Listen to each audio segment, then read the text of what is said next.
It's like, there's certain athletes that just have a name. They use a name. Like what Tiger? They have one name. It's not their full name. S11 is Sam Bradshaw, but we have to say his name just to make sure you know who that is. If you don't, he's an analyst, data, analytics, etc., and also watches the teams that Baylor will play and also break both teams down. Sam, great to have you on the show. It's nice to talk to you. Craig is here with us because we have no high school game. So who's more explosive on offense, Houston or more dangerous, Houston or Baylor? Thanks for having me. Houston's probably a little more explosive just because you can rely on them to protect their passer a little bit more and be able to get the ball off. Both teams have some explosive dudes. I mean, Monterey Baldwin certainly has a lot of explosive potential for Baylor and Keytron Jackson. But both teams have the ability to hit the big play.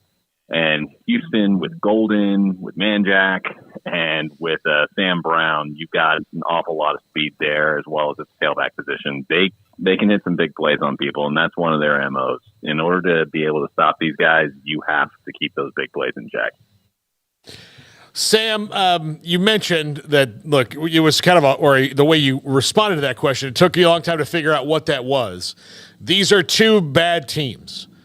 What do either of them do well enough that the other one could not stop? Well, looking at this matchup, I look at the Houston offense, and that's an offense that's been very productive against basically anybody not named Kansas State or TCU. And both of those teams run a variation of that Iowa State, keep everybody in front of you, defend the run inside, don't allow the big play, live to see another down, but do it out of a multiple coverage look. I think they've had a track record this year of being pretty productive offense across the board. And while their defense hadn't necessarily been good the last couple of weeks, it's done a better job of limiting the big plays that absolutely broke them through the early part of the season. For those that aren't as familiar with the Cougars, when they had the bye week before the game against the University of Texas, they completely overhauled their defense. Prior to that bye week, they were a 4-down, smaller defensive end, smaller interior D lineman, attacking. You have effectively a third corner at nickel. You have safeties that can single cover. We're going to blitz you. We're going to offer single coverage. We're going to inflict negative plays. And then when they came out against Texas, and it was a big reason of why they were able to stay in it against that offense that the Longhorns were bringing to bear, overnight they switched into, we're going to have 3 big defensive linemen up front that we're going to just try and live to fight another down against the run there. And we are going to play a lot of coverage. And outside of a couple plays, I think Texas got a fade route on them once when they got a little greedy in coverage and offered single coverage to them. But outside of that, they really slowed Texas down.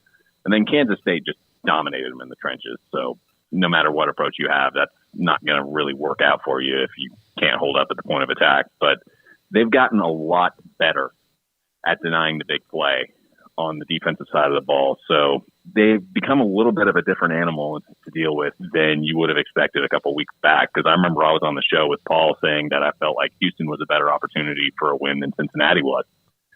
And I still feel that way. It had Houston not changed their defense, but now I'm kind of second guessing it because I feel like their new defensive scheme is a tougher nut for Baylor to crack than the old one. So if you're Baylor, Sam, how do you think they try to go about cracking that defensive Houston change and trying to find some gold on the other side? Well, I think it's an opportunity for redemption for a lot of that offense after the game against Iowa State. Now, Iowa State is an awful lot better at running this style of defense than Houston is. They've got people more suited to it. They've been recruited to it. They've been running it since 2017 instead of running it for a grand total of 17 days. You've got a big difference here, but a lot of the ways you have to attack them are going to be very similar. And then just some of the traits that Houston's had during their games against Texas and K-State, and then also in their prior team as well, is they've been pretty poor at getting off the field on third down. So Baylor should be able to get some offense going. They should be able to get some running game going. They should be able to move it between the 20s really effectively. I'm just wanting to see this Baylor team that struggled in the red zone all year. They've got to cash in for points. I predicted something along the lines of like 34-23 Houston for this game. But included in that is 5 scoring opportunities for Baylor. I'm just predicting they're not going to convert that many of them into touchdowns instead of field goals. Oh, there you go. Yeah, and kind of in this day and age of the way the games go so fast, a lot of points scored in yards, losing 4 points when the other team scores 7 and you're kicking field goals is a great way to lose, especially when you're not very good right now in the first place. Do they have Houston in your way? Any thoughts about a run game threat at all? Can Houston run the ball? Yeah, I think they're not a great running team, but as far as the matchup goes with Baylor, I've seen some teams that haven't necessarily been great run teams be able to generate some run yards against Baylor because Baylor's been so inconsistent with their run fits. So I expect Houston will try them out on a number of things. I know, for instance, counter is absolutely going to be making an appearance. Counter has been one that Baylor struggled to fit in numerous games this year, and Houston will use Donovan Smith on a quarterback counter. And then they'll also tag the running back going on a toss play the other direction.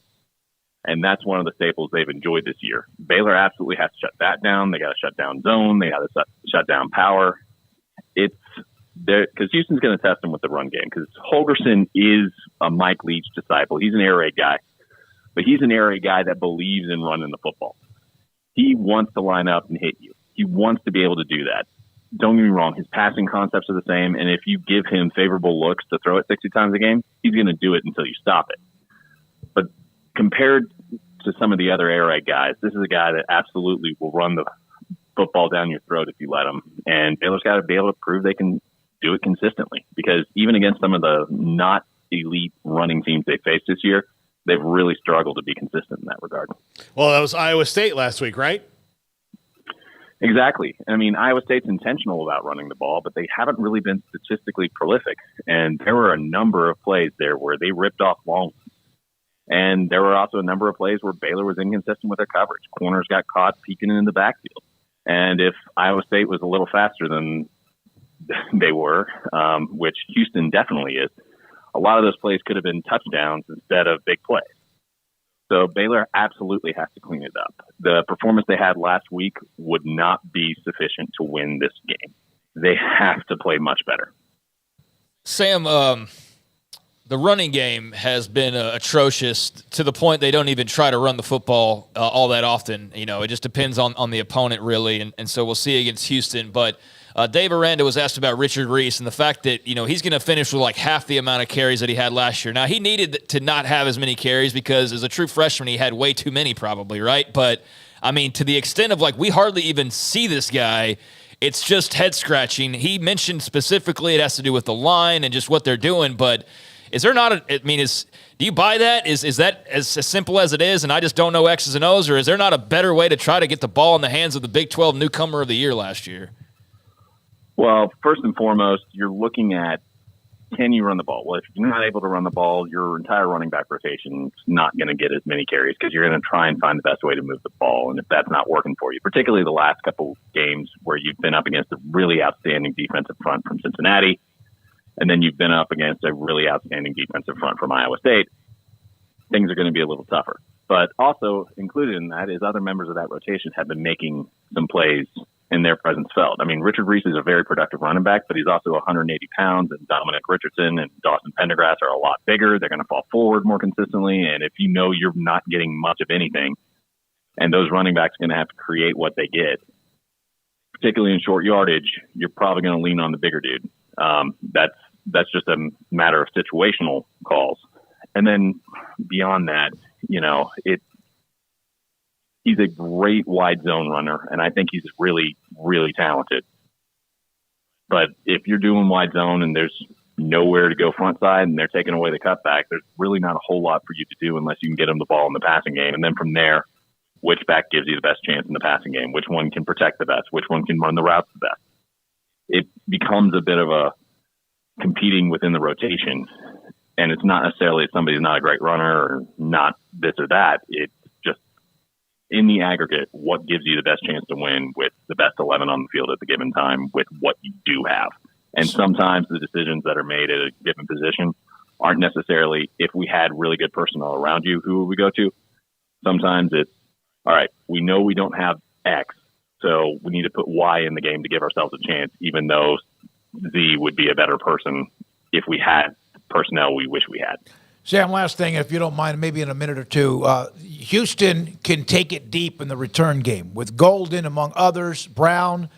They are a threat to go on a punt return or a kick return, too. Is that one of the things that could be a difference maker?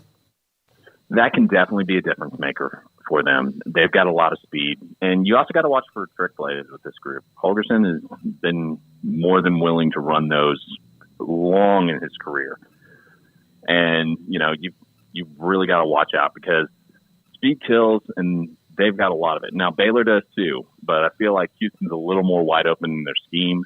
And I feel like Baylor's defensive approach right now and their youth on defense is more prone to giving up big plays. So I think Baylor can definitely win this, but they've got to play a lot better. They've got to be a lot sharper because while neither team's really good, both teams have the speed for big plays to pile up in a hurry. Thank you, sir. Appreciate it. Sam, great to hear from you. Sic'Em365.com and 365 Sports Analyst and trends, data, etc. in Sam Bradshaw. Yeah, I appreciate Joseph Duarte's next. I appreciate it.